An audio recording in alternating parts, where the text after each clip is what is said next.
মনে রাখবেন, আজকে থেকে আপনার লজ্জা হয় না যে বাচ্চাদেরকে নিয়ে দুনিয়ার সব জায়গায় ঘুরান, মার্কেটে যান, নিজের অফিস চিনান, আত্মীয় স্বজন চিনান, সব জায়গায় যাওয়ার সময় বাচ্চাদেরকে সাথে করে নিয়ে যান।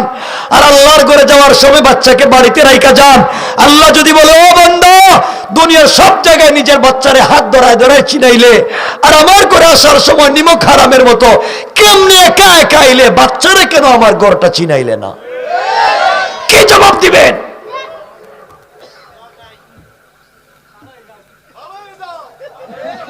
এজন্য বাচ্চাদেরকে নিয়ে যাবেন। কথা কয় না, বাচ্চাদেরকে।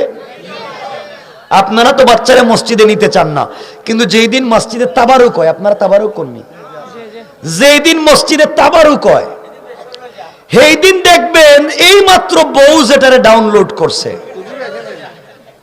এই মাত্র প্রোডাকশন দিছে, হেটারে কুলে লইয়া জায়গা গিয়ে আমার আরেক প্যাকেট দেও, এই যে লইয়া আইছি। কথা কন না কেন? এখন লইয়া যাও কেন?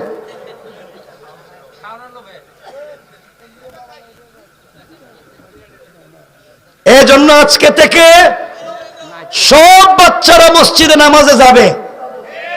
বলেন যাবে? সবাই বলেন যাবে।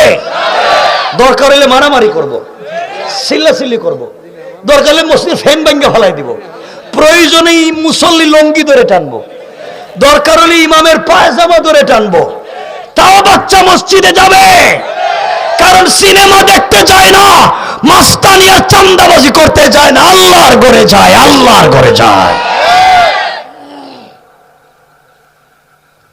কেন আজকালকার বাচ্চারা দুষ্টামি করে?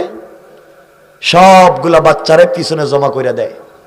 10-15টা বাচ্চা এক জায়গায় জমা হয়ে গেলে শয়তানি এলাকায় দিওয়ায় না, ডরায়।